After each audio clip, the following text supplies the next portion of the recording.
welcome to the No BS Spiritual Book Club's live video series. And joining me today to share the stories behind the 10 books which influenced her the most on her life journey is Susan Belchamber. Susan is a passionate and dedicated vision holder for a more beautiful world that works for all. She's been oscillating between her research and practice in psychology and economics throughout her career in the US government as an analyst and trade specialist, as an international consultant in the UK, as well as her work in therapeutic private practice and group facilitation. And Susan's current focus is on promoting positive personal and cultural change through unraveling the hidden knots of personal, collective and intergenerational trauma, with a specific focus on healing our relationship to money, while envisioning new possibilities for well-being as we co-create a more beautiful world together. Susan, welcome. And I don't think I've ever read such a heartfelt, absolutely necessary introduction to somebody, you know, about what you and your work is all about. You know, who doesn't want a more beautiful world that works for us all? Exactly. Thanks, Sandie. It's wonderful to be here. Well, it's wonderful to have you. So let's start. Tell us, what do books mean to you, and what was it like for you having to choose 10 for this project? Having listened to a number of your interviews with people, I'm sorry to be redundant, but this was astonishing for me. This was just a beautiful route through my life, and all of these factors that interweave together to make me, right? And have all these thought forms, because I've had a little bit different trajectory than most people, because I've done two careers that I kind of start with. One, I started with psychology and social work right out of college. And then I went into international relations and economics. And then I went back to become a psychotherapist.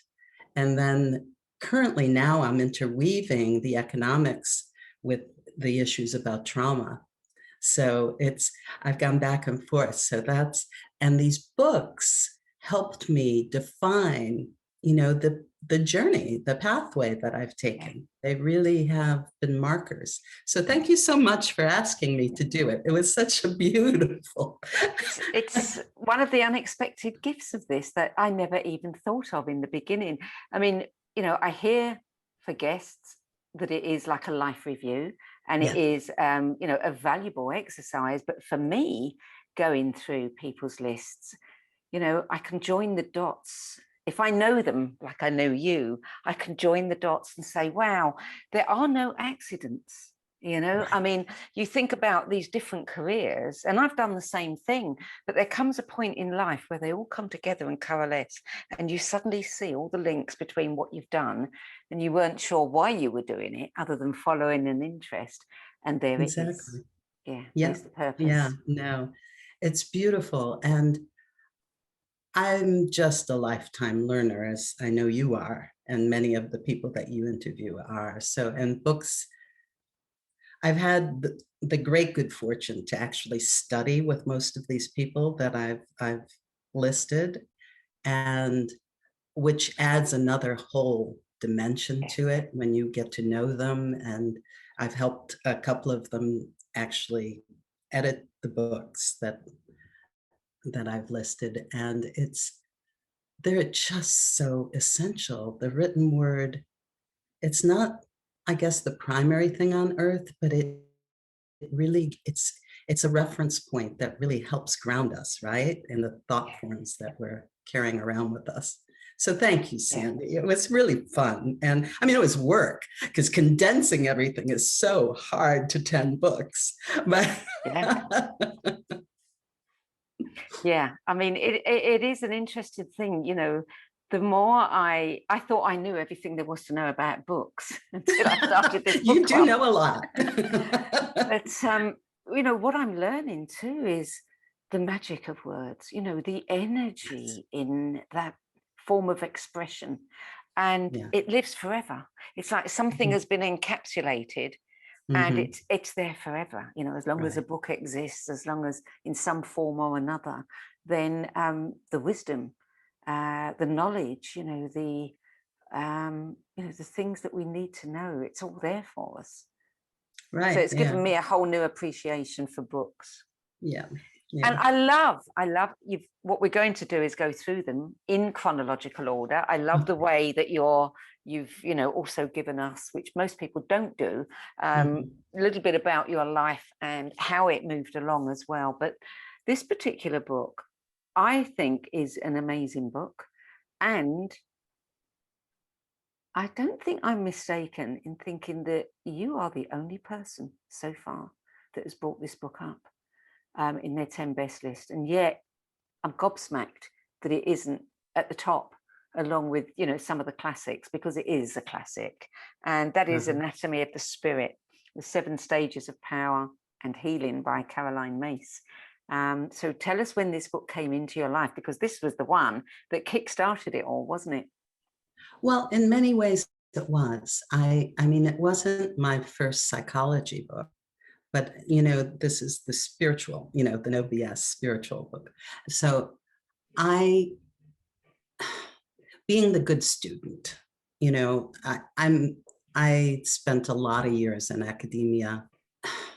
Being the good student, you know, I spent a lot of years in academia. School was my sanctuary ever since I was little. So being a good student was really important to me growing up and going mainstream, right? I really, even though I did social work for a while, I then went into economics and international trade stuff. So I was in my middle adulthood, I had separated spirit from matter, you know, which is what our culture often teaches us to do. So this book really introduced me to energy and the chakra systems. It just found me because it was a gift, it was gifted to me. And I was on vacation. I had time. A friend had taped it for me. It was still on these little cassette tapes back. It was the 90s, right? And I was listening to it and it just, Excuse and me. I was hearing Carolyn Mace's voice, and she is a powerhouse, as you well know. She really is, especially when she's speaking. Her words are powerful, but she was, and Take it no was prisoners. exactly, Yeah. exactly. She's like that in person too, although I think she may have mellowed out just a touch, as we do when we age sometimes. But yeah, no, this was, I, I got it. I got it somehow. I just kind of, it hit me that there was more to life than what we could see, than what the school books talked to us about. So it was, I think I'll talk about this quite a lot. It was an entry point to the infinite for me. Was it a massive epiphany? I don't, it's hard to say massive or not. I mean, it it opened up a whole nother dimension for me. That's what it was. It was more that it was a portal to other ways of viewing, to an expansion. Whereas, you know, in academia, you tend to contract and focus and, you know, really get your all your work into a narrower area of expertise. And this went, this this kind of blew open some doors for me. Yeah. Hmm. Well, so it's been called the boldest presentation today of energy medicine. Yeah. Yeah, I think it really should be on more people's lists. Okay, so number 2, The Spectrum of Consciousness by Ken Wilber. This is one of my favorite stories. It really is. I think you are too, but I am a deep believer in synchronicity, Oh, yes. right? Yes, yes, yes, yes. I that you don't, there are some things that just seem non-negotiable that happen. And this is what was happening to me. So I was living in England. I had married a Brit. I'm living in England. I decided I'm moving away from the international relations. I had done the work in the government, and then I had come to England, and I'd done some, did UK, Japan trade relations work with a consultancy for a while, and I just had gotten bored with it, and I wanted to go back into psychology. So I entered a psychotherapeutic training program at Regents in London. And I just had a baby. I just had Daniel, my son, who's now 29, just this week. And so getting from Wimbledon, where I lived, all the way up to Regent's Park was a challenge on the tube. I mean, and for a new mom leaving her kid, it's tough. So I must say that I was often late. And I was in this program of what you guys call integrative or integrative in US speak. Psychotherapy. And this was my one humanist course, which I was really looking forward to versus existential phenomenological courses, which were most of them. And there was a whole wonderful list of books to present, and there were about 30 of us. And I got there late, and I got the last book that was, left unchosen, which was The Spectrum of Consciousness by Ken Wilber. And because this transpersonal stuff was just like, people just did not want to touch it. And because it's daunting. It's like, like, whoa, that airy fairy stuff or something. It's not. And so I got this book, and oh my God, it was one of the biggest gifts I've ever received in my life, the synchronicity, because I wound up doing my dissertation on Ken Wilber and Robert Keegan. And it has ever since this vantage point was really, it's powerful for me. The way of looking at the world through that lens has been really essential. And Ken had just written also Sex, Psychology, and Spirituality, which is this big honking book. I swear to God, it's that thick. And, and I actually just devoured it. And it was, again, it was a sense of an opening to me about what was possible. And I think that is one of the things that is really, really wonderful for people to recognize, is that there are multiple vantage points. We often get trapped in one, what he calls quadrant, whether we look at the interior of self or the exterior. And they're all there. They're all resonant. They really increase your possibility in all topics of spirituality and economics too, for that matter, so that was that. And I got years later, when Ken was a hermit for about 3 years. He only saw his friends, Francis Vaughan and Roger Walsh, and a couple of other people, in writing, pulling everything together. And so I never thought he never gave classes. But when I moved back to America, I went into this coaching program with Newfield Network, and Julio Olaya, who is the founder of that, moved to Colorado and actually lived in Boulder. And that's where Ken was living right then. And Ken came to our first reunion. So I got to meet him, and it was just magical. So I got to talk. I was in conversation with Ken for a while, and I actually got to tell him the story that nobody wanted to touch his book. And he got a big laugh and gave me a hug. Yeah, synchronicity, eh? Oh man, it's really nice sometimes to think that we can't really take a step wrong, right? That we're heading down paths. We need those reminders. Yes, we do. We definitely do. So book number 3, Paths Beyond Ego, The Transpersonal Vision Roger Walsh, and Yeah. Francis Vaughan. Yeah. Yeah. And this one, 50 essays that apply transpersonal thinking to individual growth, psychotherapy, meditation, dreams, psychedelic science, ethics, philosophy, ecology, and service. Wide, huh? It's a hell of a book. I mean, and this was written in the 90s. Yeah, 1980 actually. Oh, really? It was Okay. published, yeah, and we'd look at some of the contributors to it. I mean, Dalai Lama, Stanislav Grof, Ken Wilber, Daniel Goleman, Ramdas, Sri Aurobindo, Aldous Huxley, Uh-huh. and Kenneth Yeah. Ring. I mean, what a nice eclectic mix there.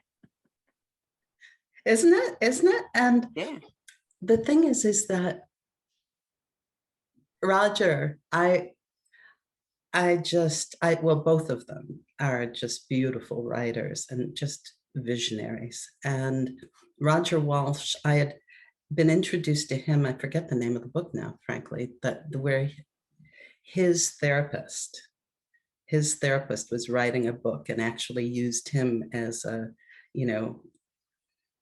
example of how people can change their lives. And Roger was a psychiatrist originally, and he went through this amazing awakening about what really, a spiritual awakening. And he talks about it throughout the book in different aspects of it. And he has this one line at some point that, and when I told people about this, they said, oh my God, you're going to be one of those people that moves to California and sells candles on the beach. And he said, well, and I did wind up moving to California. I haven't sold any candles yet, but, and he became a therapist. And Frances Vaughan is also just brilliant. She has, and they both really have, they're two of Ken Wilber's best friends, and they all kind of moved with each other in the exploration of consciousness. And it just so happens at the back of the book, it says, if you want to learn more, go to Common Boundary. And Common Boundary was a magazine, the common boundary between psychology, spirituality, and creativity. And they had a massive, one of the biggest conferences, certainly in kind of the New Age conference. They brought all kinds of people together. I mean, like Carolyn Mace got one of her starts there, and they had a magazine too. And another synchronicity, when we moved back to the States and my son was entering kindergarten, across the street, across this big river road, is the building where Common Boundary was. And I'd gone to the conference, and they had declared that they were having a bad year. They were ahead of their time. They went into ecology too early. They actually had Al Gore the year before talk about the precursor to An Inconvenient Truth. And they just did not make as much money in the conference as they usually did. So they were in decline and they were asking for help. So I said, oh, this is like meant to be. I'll go and help. And I went and helped them create their book and tried to keep it going. And actually one of my dearest friends, who says Marianne Salisbury there, who's joining us today, had just become I guess she was the managing director. I forget what her title was, but of Common Boundary at the time. And together, she and I pulled together their last small conference to try and save them. But it was one of the highlights of my life, of getting into this world of, kind of the New Age consciousness, and meeting people like Sharon Salzberg and, Helen Palmer, the Enneagram guru. And yeah, so it was a big part of my life. It was an expansion. So Roger and Frances, and they were on the board of Common Boundary. So that's where they were involved with them too. Have you read it recently? Reread it? No, I haven't. No, it's interesting because I was looking it up earlier and I saw something that said This book is a clarion call for an expanded vision of human possibilities. In it, many of the best thinkers of our day ask us to renew the perennial search for self-knowledge and to discover the deeper meaning of our lives. I think, Yes. I mean, that is a universal statement, and it's a statement that is true for all time. However, I would be very interested if those authors were asked to write again, Yeah, what they would say now. I What are we, know. 40 years later? Yeah, well, but the perennial wisdom is just Yeah, that, right? true, true. But I'm sure there would be a lot more they would want to add. I suspect so. And I would also suspect that the world is not in as good a place as they thought it might be back then, looking, 40 years Maybe. ahead. Mm, Yeah, yeah. yeah. Although we've had some leaps too, so. We have. So we shouldn't be surprised that the next book is Spiral Dynamics, Mastering Values, Leadership and Change, Don Edward Beck and Christopher Cowan, Right. published in 2005. Yeah. Yeah. Again, I found spiral dynamics, I think my dissertation was the spiral path of lifespan development. I chose that title because I do feel that we have this spiral type effect Yes. of our lives. We Yeah. kind of move, and many of my favorite authors talk about that. Robert Keegan talks about that we move from moments of expansion to moments of truce, he calls it, and that we come back around and Yeah. see things for the first time and again and again and again, right? Yeah. Yeah. So the name spiral dynamics really, really connected with me. And then again, I love things that give you new lenses, new ways of questioning, right? And this one in particular, it's going to be hard to summarize spiral dynamics in a few words, but it's as much a cultural shift as it is a personal shift. But we all go through similar levels. And from the very basic, the bottom of just survival, and there are, and then we move into a sense of it's individual to collective, individual focus to collective focus, and so forth.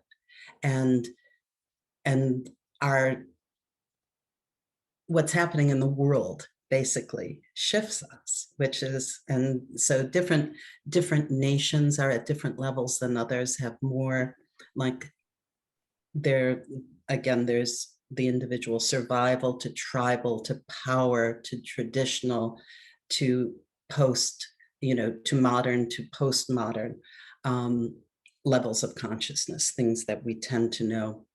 And so, like in the Middle East, there's still often really at what they call memes, value memes, are at this what they call red meme, which is a power meme of, it's kind of like gangs, right? And us versus them, really. Yeah. And America, we're kind of stuck between the traditionalist model, right, of and the modern model of separation. And traditional is kind of like the church, police, things that, towing the line, hierarchical. And then at the modern level, they blow that off and go, no, everybody's for themselves, money is the only god. And and science, the separation of science and spirit is absolute at that level. And then we go to green meme, which is what it sounds like, which is, where many of us that are focused on ecological things and so forth, we want to go back to the collective and saying everything's equal. We don't want any hierarchy at all, which actually mucks things up sometimes. And then at some level we go, oh, and all of these memes are fighting each other. They all feel they've got the absolute truth, right? Right? We know this in our friends and various people. We see it in ourselves because we contain all of these. But at some point, hopefully, culturally, we flip into what they call second tier. And this idea that we can then see that we really need the health of all of these values. We need the health of all these memes. And that there's something, and and we want to support the health of even what I was talking about, red meme, the power. Like, I know about you, you've got serious passion. I've got serious fire in me too. I can go red meme really fast if I see children being abused, right? And that's useful. That's a healthy thing. We don't want to lose our power. But, anyway, supporting health. So that has been, again, another guiding force for me throughout my life. And I've been part of this hub of spiral dynamics here in the Washington, D.C. area for, God, about 20 years now, that we take everything and we put it through the spiral lens. It's so much fun. I love doing it on a monthly basis. So yeah, I hope I did. I feel like I didn't do it justice, but it's a really important theory. It is indeed. Now, number 5, New Money for a New World. Bernard Lietaer? Yeah. Lietaer. And Stephen Yeah. Belchamber? Yes. Yeah, 2011. Yeah. And of course, Bernard, is it Bernard who recently passed? Bernard. Yeah, Bernard. they are both passed at this point. They're both Bernard, passed. yeah, Bernard passed just over 2 years ago. And he was one of the creators of the euro. He had a vision, yeah. A Belgian banker that's had a lot of international experience. I forget how many languages he spoke, but and I interviewed him many years ago now with my friend Katie Teague, who had put him in this wonderful movie. If you guys want to ever watch it, Money in Life, it's still one of the best overviews of how money is made and the vantage points. So, and Bernard, he had a mystical bent too, which he kind of didn't lead with a lot, but I loved it in him. And his latter life was looking at complementary currencies throughout the world, about what could we do to make money really work for us in a better way. And he often talks about yin versus yang currencies. He did some work in Bali, and I love this. I think this is part of what will bring us back to a sense of being humans again, where one of the things that when we think about money, one of the main roles it has is to measure, right? Measure wealth, measure things, measure material goods. But this is an issue that when we measure something, we only can measure things of finite value versus infinite value. And so we don't capture everything. And in Bali, the yin currencies, where the yin currency was the communal currency that you could almost transpose money and time. So if you had more time than money, you could give your time. If you had more money than time, you could give your money. And you needed the yin currency to take part in the rituals, because the Balinese have millions of rituals for everything, right? So you had to have some of this yin currency. And the yang currency was what we call hard currency, that you can exchange anywhere, that is more universal, like the dollar or the pound or the yen. But they both have essential components. And unfortunately, in many of our Western societies, we've only gotten down to the yang currency element. We've just negated the need for the others. And Bernard he was just such a deep thinker. Oh my God, he's truly one of the most brilliant men I've ever met. And to listen to him was a treat.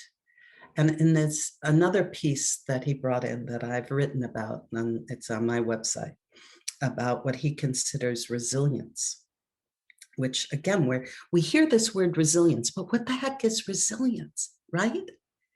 Well, he says that it is on one side of this equation, and this is true for all flow systems, because he did this wonderful research with this biological, I guess he was a biologist, Julanovitz, who, so all systems have this aspect to them that they have. On one end of the spectrum is efficiency, right? So narrow, really, when we think about financial efficiency, we want to get more for less. We want people, it's so much better for people to, hire somebody that can work 10 hours than two people that can, so you really want to streamline things. On the other end is resilience. And what we think of as resilience is actually, it's an interesting combination of diversity and interconnection. We don't like it much in Western culture. The economists hate it because they call it redundancy. And I mean, particularly in Britain, that's like you're fired, right? You're made redundant. Mm-hmm. It's got such a bad term, but damn it, you really need redundant systems of your grid, right? If one goes down, you're stuck, you're screwed. We need way more resilience and redundancy in our systems than we think we do. And our mistake is we sell our souls and go towards the efficiency equation, and then we hit a brick wall, and you don't see it coming, and there's collapse. And so you want to stay within this window, what he calls a window of viability between the two. You want to have enough efficiency so that things don't bog down, like in water systems. You don't want to be in the swamp, right? You want some flow. But on the other hand, you need a lot of diversity and interconnection. And I think that's where we are finding our way back towards health right now, because we're recognizing that. Well, that's a model for society, isn't it? Exactly. Yeah. What I loved when I was looking up this book was a write-up and I don't know whether I think this may have been Bernard himself who said this: real change is truly possible right now. We can end the threats to our environment and aid dramatically in its restoration. We can help provide meaningful work for all, with opportunities that enhance and replenish the world around us. We can effectively address fundamental urban and rural concerns and the many diverse and often divergent needs of developing and developed nations alike. We can create a better world where life and all living systems flourish. This is not an idealistic dream, but is rather a pragmatic attainment, achievable within our very own lifetime. How many people, I wonder, are listening? Well, he's got a huge following around the world. He never had children of his own, but we just had a memorial service for him earlier in this year, and people from all over the world came that are building their own complementary currency in their own place. And he saw these young people that were doing this work as his children, and it's just so dear that he left such a legacy. And Sandie, he went to Damanhur.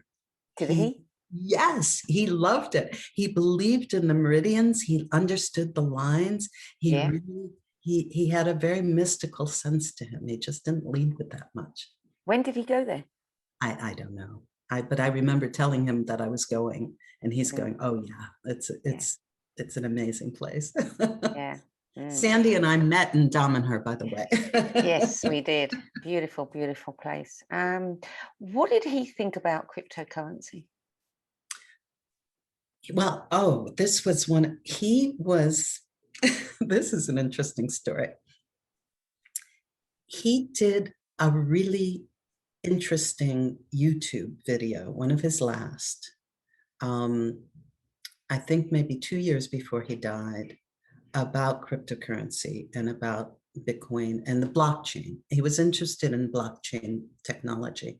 And these young people, Galia Bernarzi and her brother, and I forget who was the other founder, found him and said, we need you, because we're developing this cryptocurrency called Bancor, Bancor. And Bernard was over the moon. He goes, oh my God, this can really work. We can use this. This can change the world. He was so happy, and he became one of their chief strategists for the last couple of years of his life. And I invested. I was there for what they call the initial coin offering, the ICO. A friend of mine actually bought some for me, and it was like the biggest ICO in history up to that point. I forget how many. I think it was like 350 million inside of the first couple of hours and so forth. And then it took a nosedive, right? I thought I lost it all. And I've since gotten it back, and it's like, it's growing again. So it's like wild, but no, he had a lot of hope in it. But the problem with cryptocurrencies, it can create the same issues as our current money system. If you don't, there's no inherent benefit to it if you don't build in some things that keep it clean and keep it flowing. Okay, book number 6, by somebody that is a personal hero of mine and a good friend of yours, Charles Eisenstein, The Ascent of Humanity, Civilization and the Human Sense of Self. You chose that book because? Well, that was his first big book. That's the first one I read, and that it's a big honking book. And it has, Charles just did a gorgeous overview of the issue of separation, which is one of the deepest roots of our problems and culturally and individually, even that separation from, again, science and spirit and matter, and from us, from the earth, us from ourselves, right? Yeah. So that's a really beautiful book. I met Charles in 2010, and he very thoughtfully, he was living in Harrisburg at the time, and he drove down to help us with the project for 10-10-10. And he didn't wind up speaking at the event, but he became a friend, and he would come down multiple other times.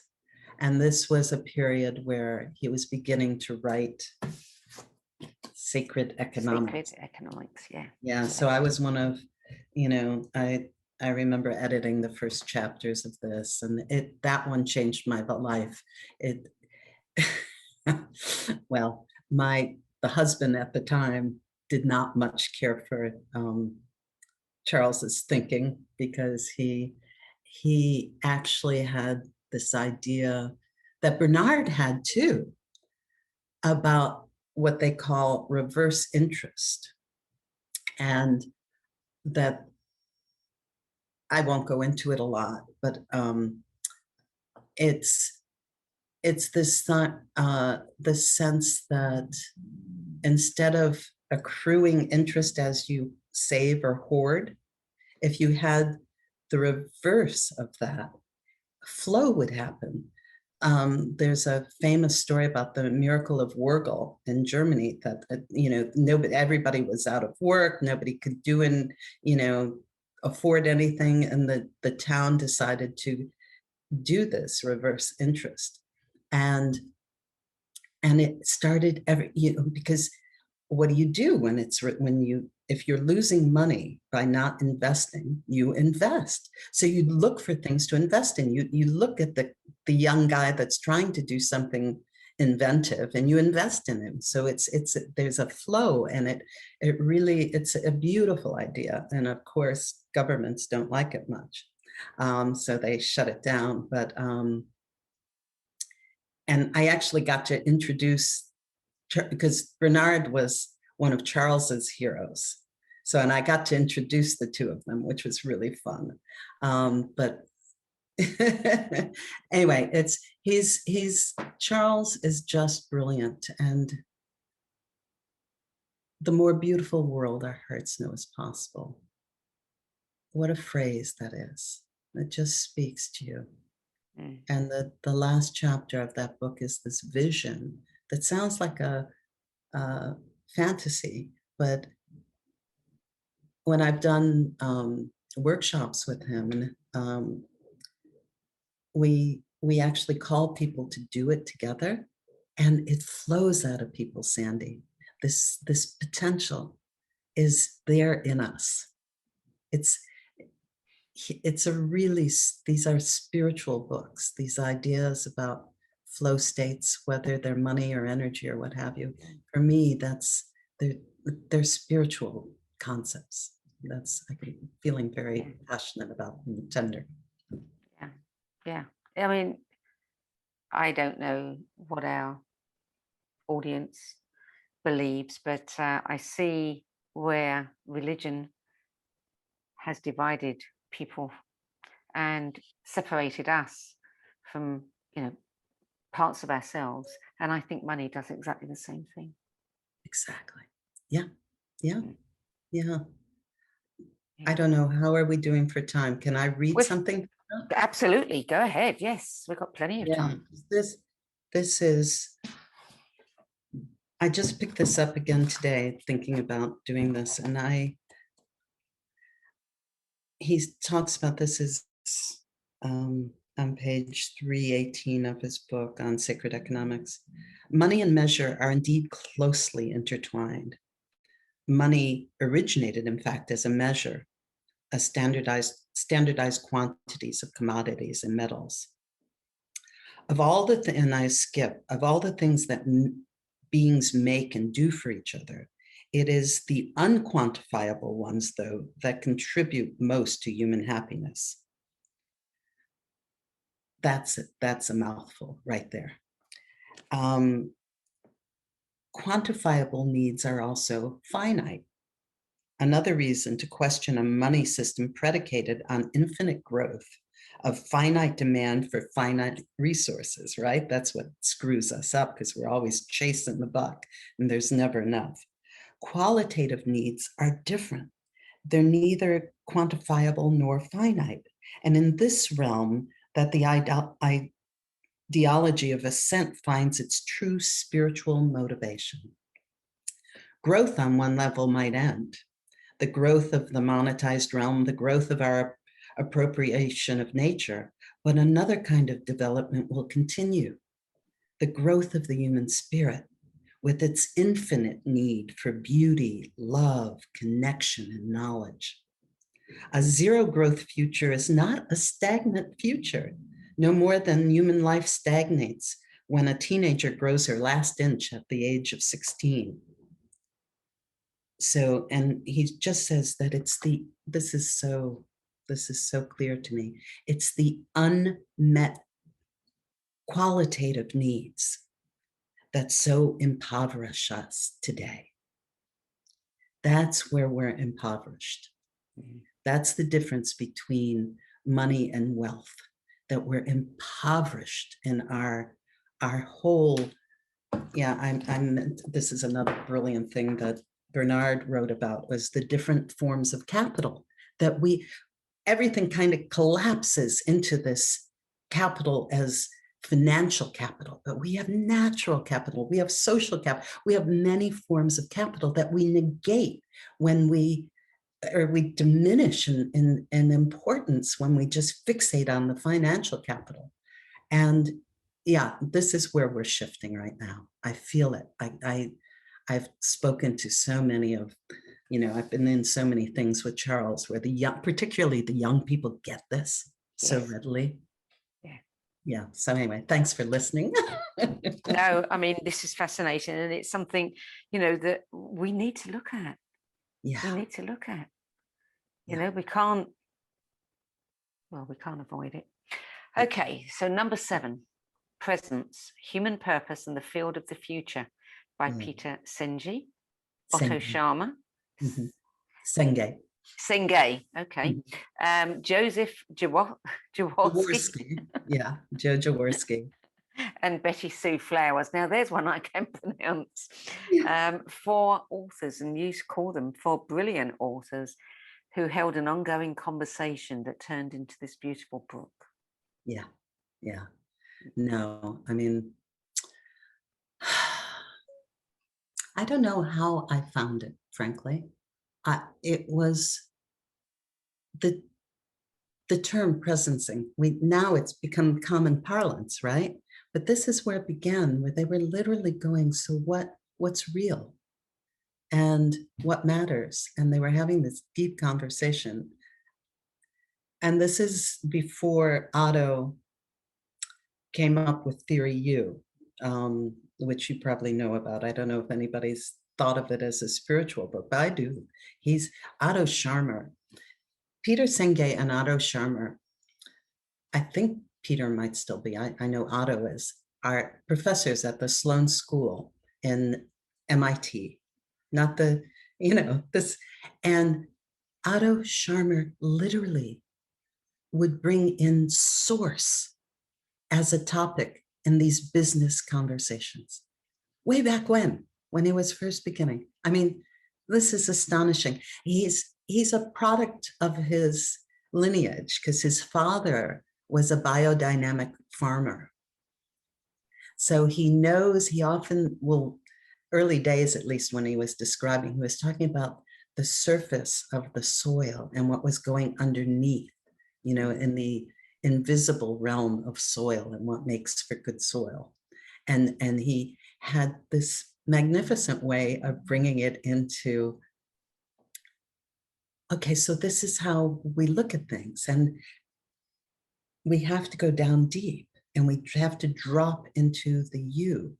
And he talks about moving past will, moving past ideas, will, and dropping down into this fertile unknown, right? The infinite. And then going up the you is like, okay, so when we get a great idea, let's prototype it and move up and up and up. And it's just beautiful. And the idea of presencing is just the way that we can address everything by really, it's dropping into our multiple ways of knowing, right? Yeah.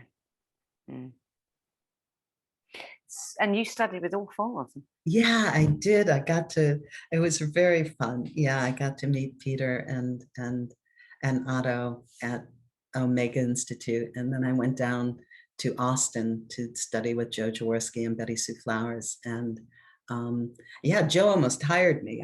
He and I really clicked together, and but that unfortunately didn't happen. But because his CEO that I knew, yeah, there were personality things, but I've always thought of them as leading lights in my life about really. Joe Jaworski wrote a book on synchronicity. He spent a lot of time with David Bohm. And yeah, so they all had a mystical edge, but they integrated into, these were all really, really well-regarded business people in their own rights too, right? So I love that about them, that they could integrate those two sides. Yeah, they shouldn't need to. Yeah, I know. But it's good that they did. Yeah. Okay, so number 8, Creating a World That Works for All by Sharif Abdullah. Yeah. And that was written in 1999.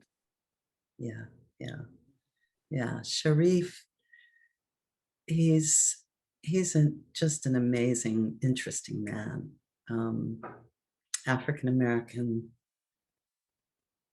I got to know him quite well personally. Well, I still know him quite well. We're not as close as we used to be, but we did a lot. I helped him with one of his fictional books. We spent a lot of time talking, but again, the synchronicity is just too rich. That I was having a hip operation, and I got this book from somewhere. I love the title, I think. And I was reading it like just a gift to myself, like a chapter a day, just as I was in recovery and contemplating it, right? Just loving it. And then my friend Tessa brought in the book to me when she came for a visit. And she goes, oh, here. And I go, oh my God, I love this book. And she said, would you like to meet him? And I said, of course I would. And yeah, so we just started. He's just one of those people. I'm hoping you will interview him at some point, because he just has a breadth of knowledge that is just amazing and hopeful, you know? Yeah. That we can't stop with just getting ahead ourselves. It doesn't, at some point, this unity, if we believe it all into quantum physics, we have to expand it out to everybody. Yeah, for sure. Something that he said, the world is a mess, the privileged few prosper, the masses suffer, and everyone feels spiritually empty. Most people would blame capitalism, racism, or some other ism. But according to Sharif, the problem is not ideology, it's exclusivity and desire to stay separate from other people. So he didn't say that, but this was said about him. Yeah, I mean, this particular person who was talking about his book said that he takes a look at the mess we live in and presents a way out to restore balance to the earth and build community. He says people must stop blaming others, embrace inclusivity, and become menders. I love that. Yes. He outlines 3 simple tests for enoughness, exchangeability, and common benefit to guide people as they transform themselves and the world. Perfect. It's a gorgeous book. It's won a lot of prizes, and he has this organization called Common Way, and he has, for folks, he's done actually recently, just in the last, I don't know, the last 9 months or so, he's done a lot of YouTubes. So if you look him up, he's done some really beautiful work on inclusivity. And yeah, he's a little bit, he did the early Black Lives Matter stuff when he was 15 and into the early, and now he's talking about how he got a little bit in trouble with the Black Lives Matter folks, because he was saying, look, it's not about identity politics. It's really unity, but that's like going from, the personal to the transpersonal. We have to do both. So he's really good at that. But he started writing fiction. Why? Yeah. He wanted to talk about utopias and dystopias in a unique way. And he's seriously brilliant.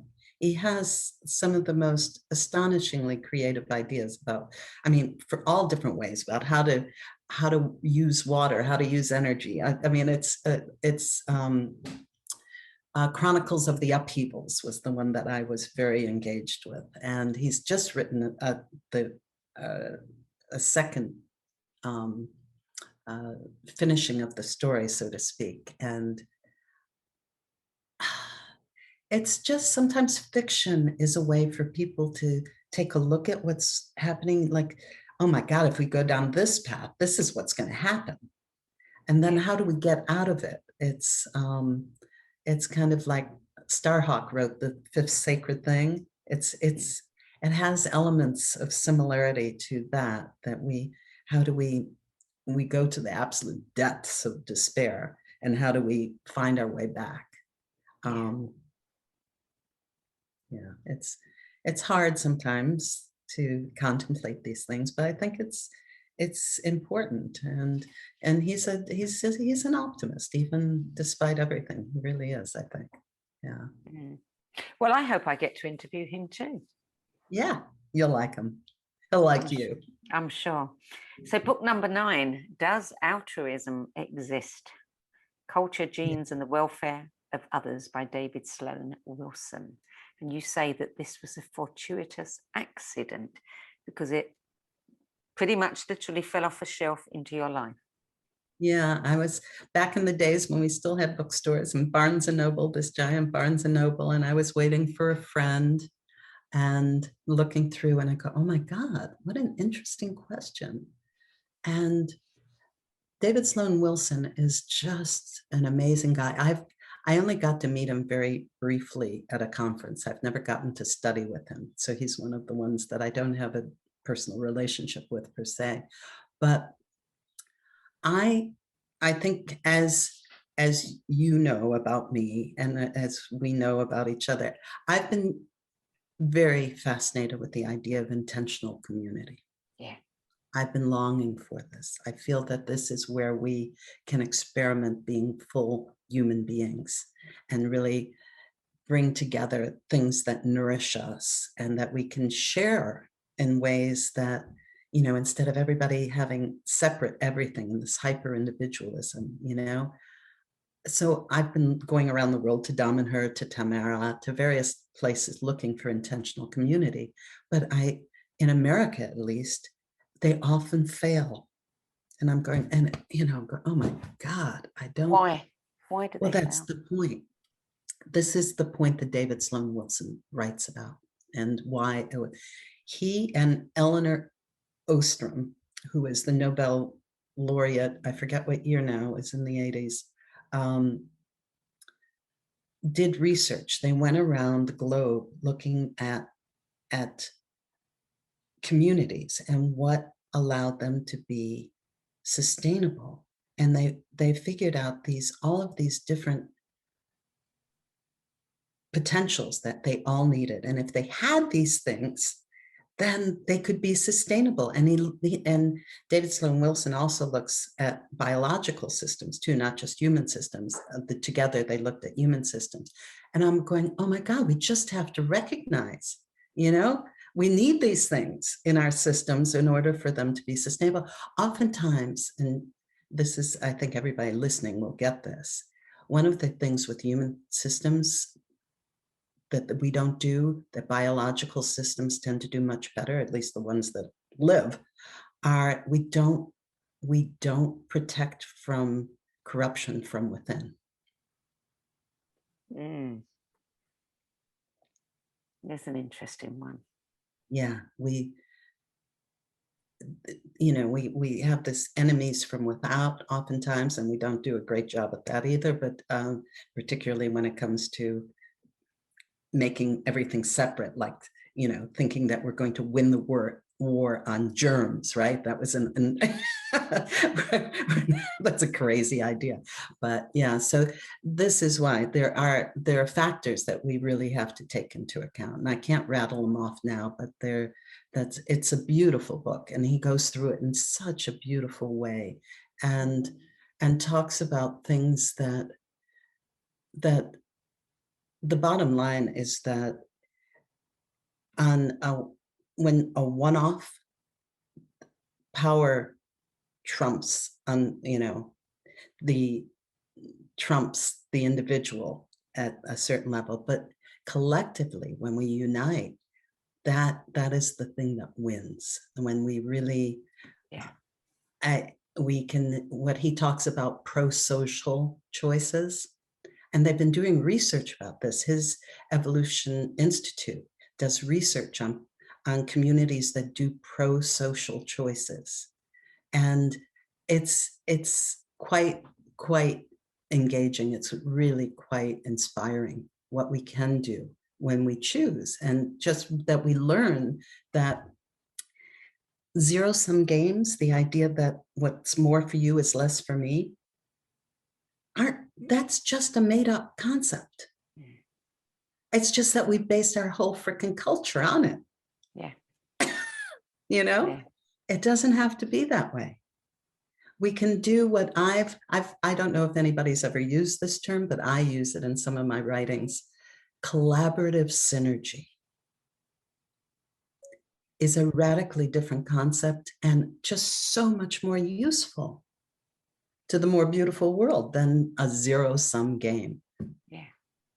I'm curious to know because, you know, here we have Findhorn, which is a very old community. Damanhur, you know, which is 40 plus years or more. Is it just the Mara, the same communities way. in America? They're all crumbling, are they? No, they aren't. I'm saying the ones in America. No, and why America? What is the difference? Because we have this hyper individualism, Right. whereas one of my colleagues, or I heard it somewhere, we're all orphans here in America. We're cut off from our roots. Even the Native Americans that have the link with the earth here have been thrown off the earth, their place. I think I froze a little bit. I'm sorry about that. Are we back? Yeah, no, we can hear you. Okay. Oh, good. Yeah. Yeah, so we're all this separation and the hyper individualism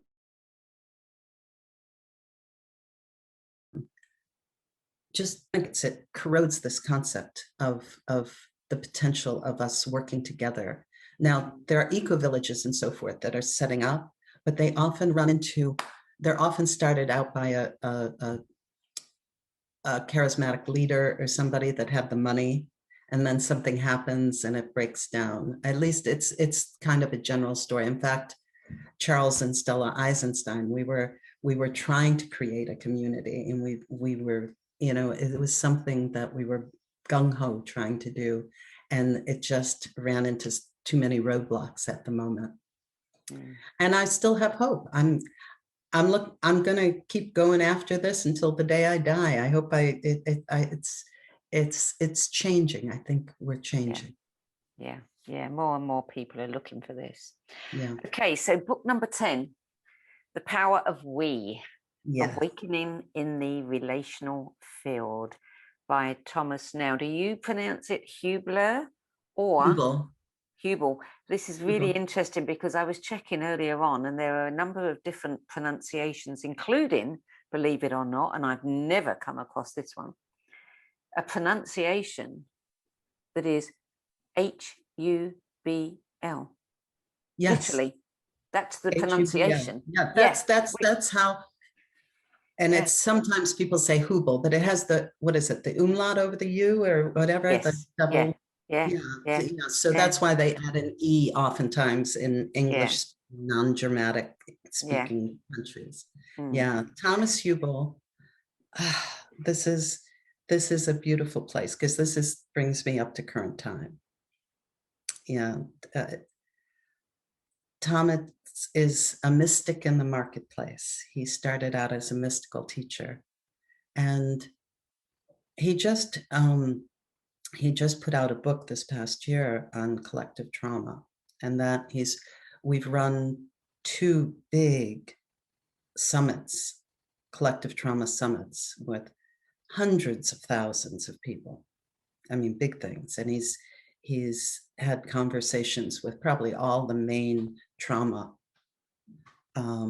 researchers and practitioners, many of them at least in the world.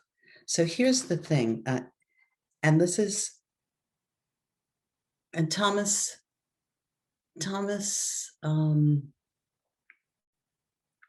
he's just an extraordinary human being, and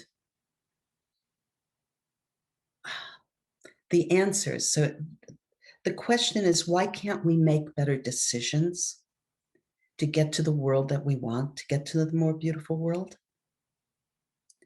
The answer is, separation. We talked about that. But this is where trauma enters.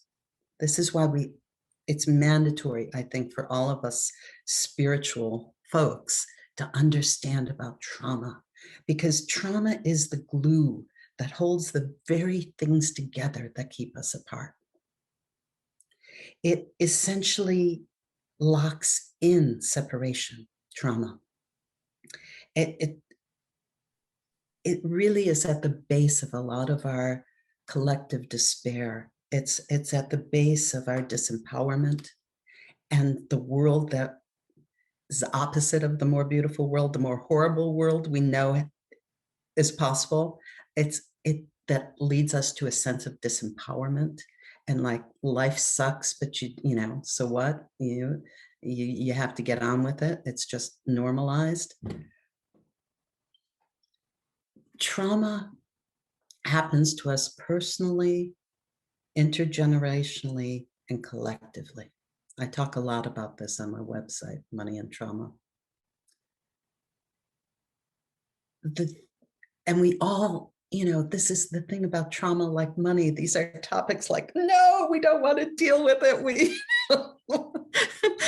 I'm coming to this Sandie to hear spiritual things that inspire me.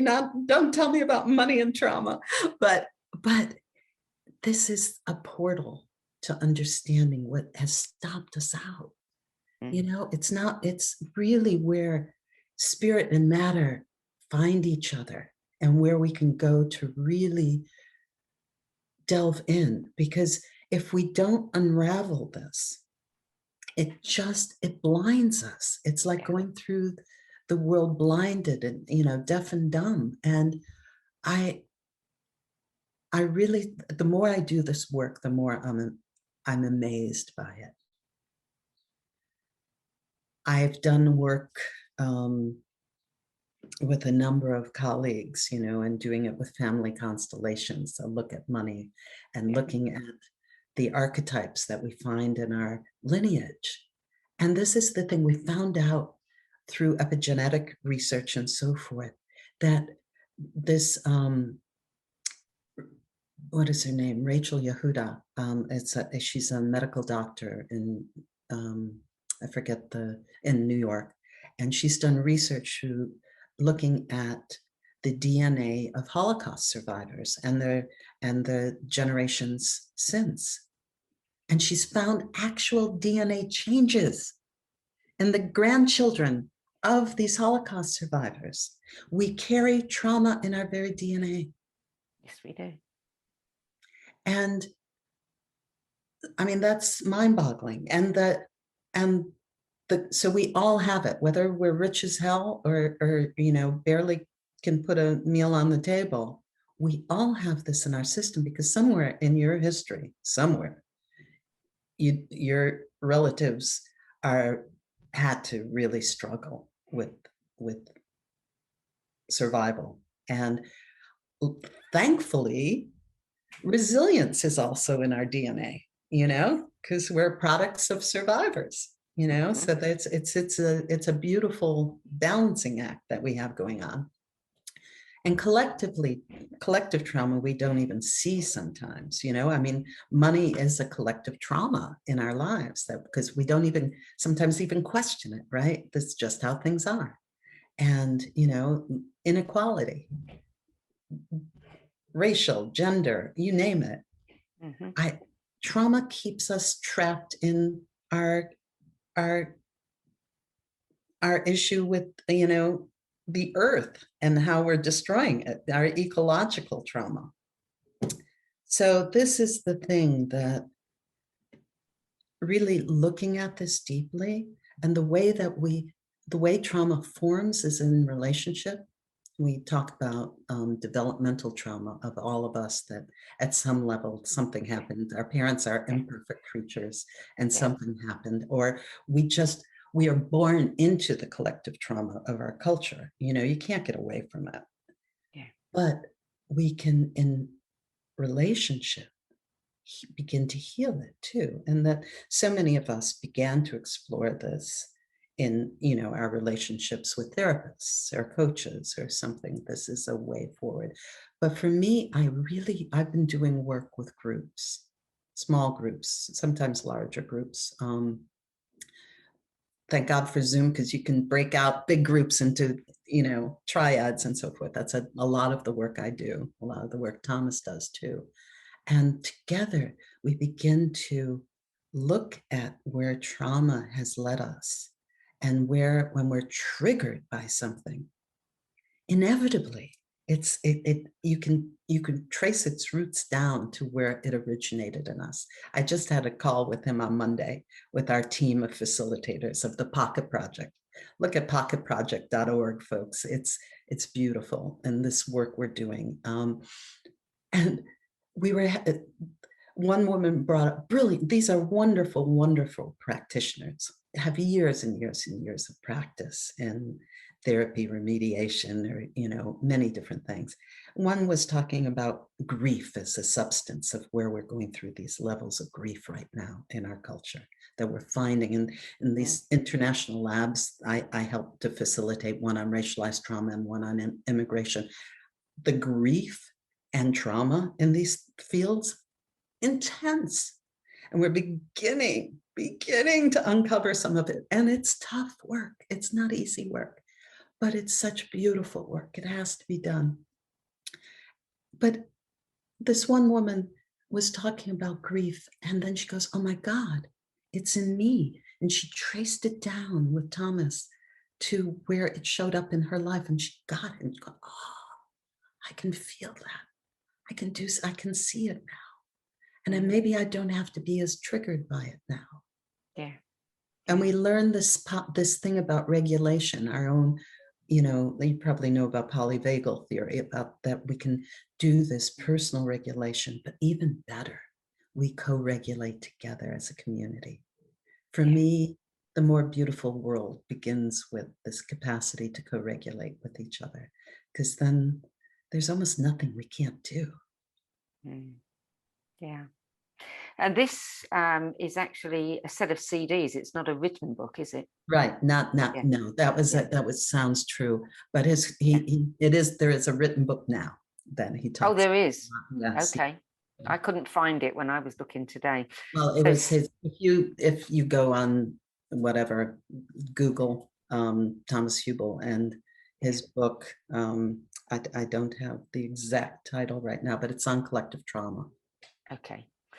So that brings us to the end of your 10 lists, although it really is no end for you, because, I mean, these truly have turned into your life work in a sense, haven't they? I mean, it's all coalesced in what you're doing now with your website, Money and Trauma.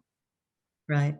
Yeah. And resilience, of course. So tell us a little bit about that. I mean, you've touched upon it. You've said, you know, constellation work, you know, the events that you're doing.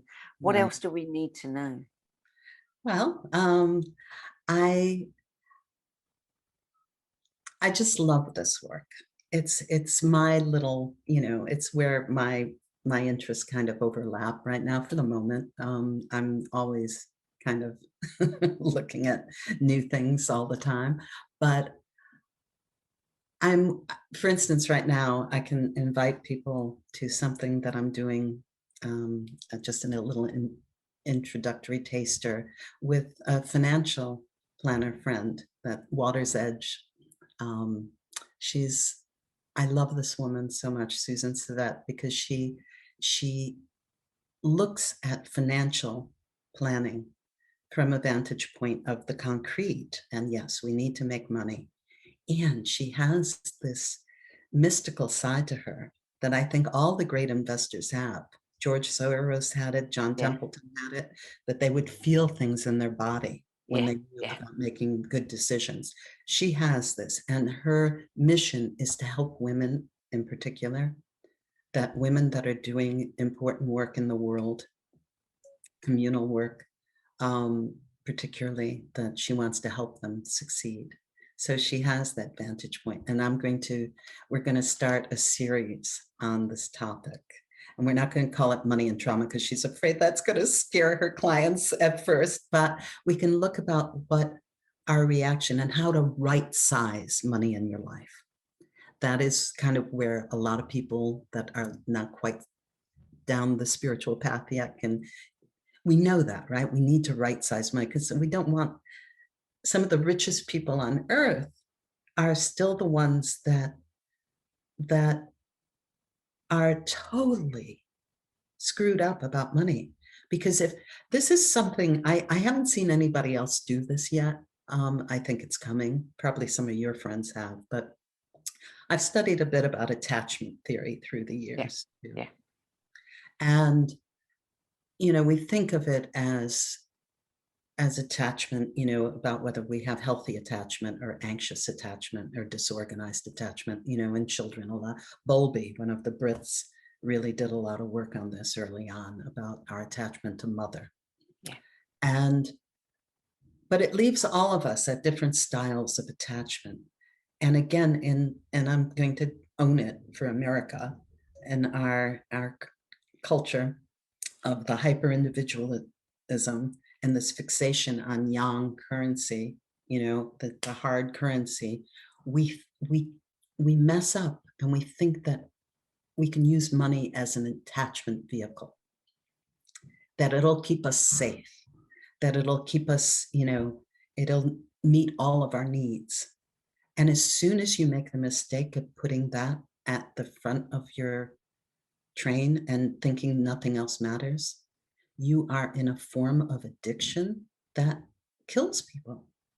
It's a source of addiction and misery, frankly. It's like the Koch brothers. Well, one of them is dead now, but in America, it's ultra rich people. It's never enough. There's never enough. Doesn't that sound like a prison to you? Oh, absolutely. Yeah, absolutely. Because, I mean, that's it. Your entire life is ruled by that. Right. Yeah. And to have that big hole in you that you can never fill. Exactly. That must be so painful. Yeah. And the world is telling you that that's what you're supposed to want. Yeah. You don't. Yeah. That you've sold your soul for this, and now you're miserable. It's like I'm at some point I'm going to write a renewed version of the Midas story with this. I started one. It's because that's what it's like right now. So I'm doing this thing with financial advisors. I think all financial advisors really need to help people have a sense of what is the difference between money and wealth. Yeah. True wealth. Absolutely. Is that I think people are beginning to get it now. Now we've got a foot in each camp. I mean, I still have to, we have to pay our mortgage, we have to pay our rent, we can't buy bread with social capital at the moment. Well, yeah, we can probably, because if in community you can do trades, right? But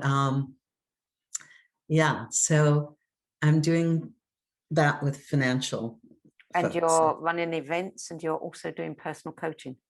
Yeah, I'm doing personal coaching. I'm helping people. It's very interesting to help people delve into individually their archetypes about money and how they right size money on themselves. I do that. And in the fall, I'm doing another series. I love doing series. I love to co-facilitate. It's my sweet spot. I prefer to work with other people that I can ping off of. And my dear friend Sandie and I have done something, and we intersperse constellations work. We actually play out archetypes and so forth and money together. We have a lot of fun together. And that's powerful work, constellation work. Very powerful. It really is, because it gets beneath the surface. Yes. And when we can see things out there, and have other things play out there, it somehow, it releases us from their power, I think, sometimes. So yeah. And more than that, it shows you how connected we all are. Exactly. Yes. Because this whole Charles Eisenstein talks about at the end of many of his books, the age of reunion. And maybe this is where we're probably way over time now, but we're getting there. Yeah. And Richard Tarnas also talks about this re-enchantment of the universe, which has similar corollary ideas, that we begin to see things at the interconnections versus the separations. Our first, in research and science, that's how we do research. We separate out, right? And hold different variables separately. And we have a really hard time having more than a few variables at once, because the interaction and the complexity kind of overwhelms that system of research.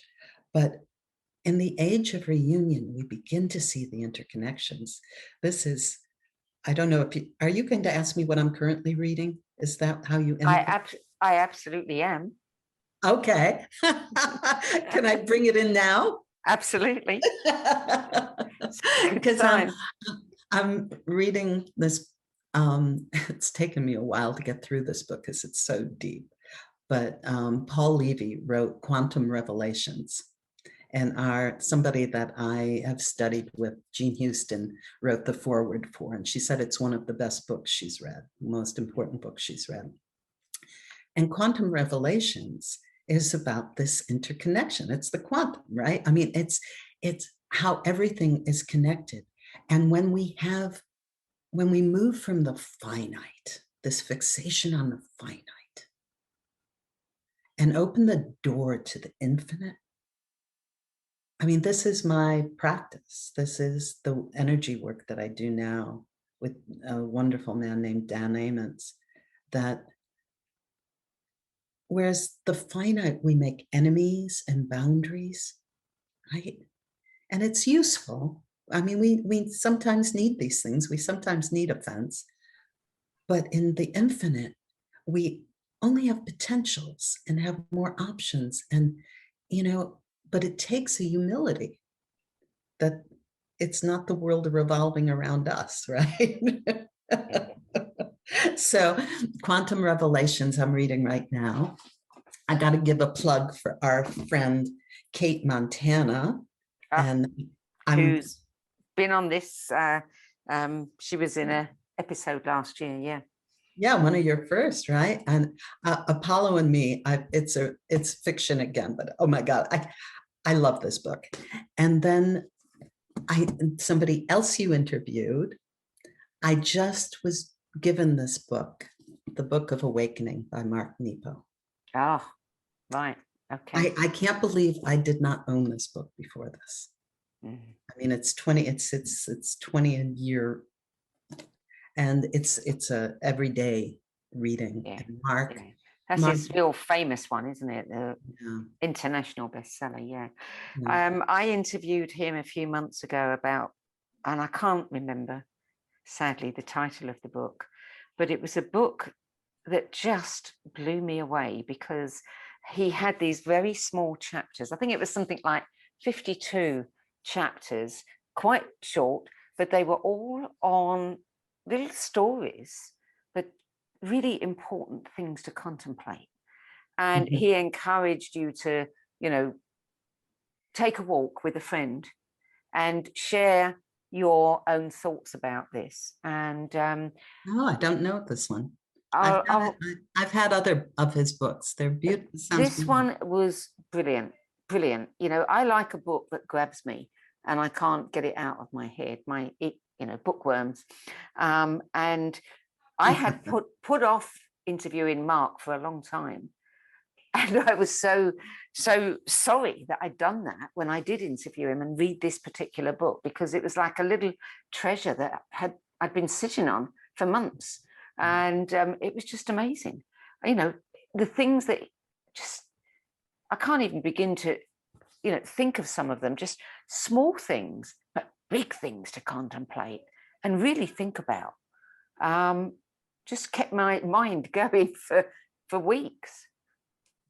Yeah. I'll check it out and send you the title. Great. Because, I mean, his story was one of near death, right? Yeah. I mean, and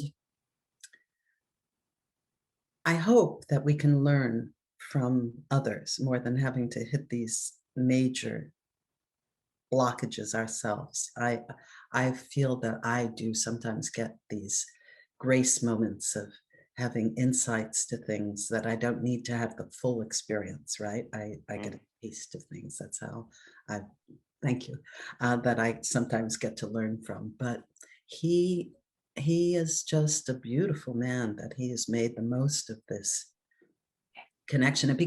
You become fearless, I think, when you face death at that level. Yeah. And you have access to the infinite. And, that's one of the other great gifts of books, isn't it? That we don't have to have the experience. Right, exactly. Ourselves. Yeah. We can get all the benefits of the experience. Yeah. Yeah.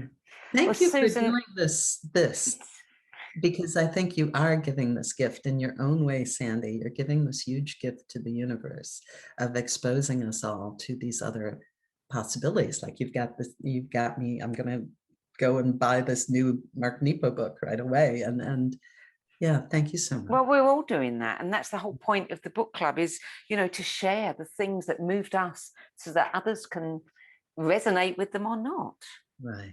You know, and that's what I love about it, because people get to feel the authenticity of the contributors and how, you know, how these books have really impacted them. So, you know, I think that's the best way to get our recommendations of books. Exactly. Yeah. Well, thank you, Susan. It's been an absolute delight having this time with you. Great excuse to spend some time with you. And if anyone wants to know more about you and your work, they can go to moneyandtrauma.com, and I certainly encourage them to do that. And for those of you watching, thank you for joining us. If you are new to the book club and you would like to participate in these weekly episodes where we get to go behind the stories behind the stories, so to speak, and how they impacted people, then go to the website sedgbeer.com, click on the No BS Spiritual Book Club tab, and you will find out how to sign up. And also we have a very special Save Your Space sign up list, which is available on the video page. So you'll find Susan's edited video there next week, and you can join up, save your space for the next one. Yay. That's it for today, Susan. Thanks. Thank you, darling. I'll talk to you again soon. Yes. And Yes. everybody else, Thank you. thank you. Thanks very much for being here.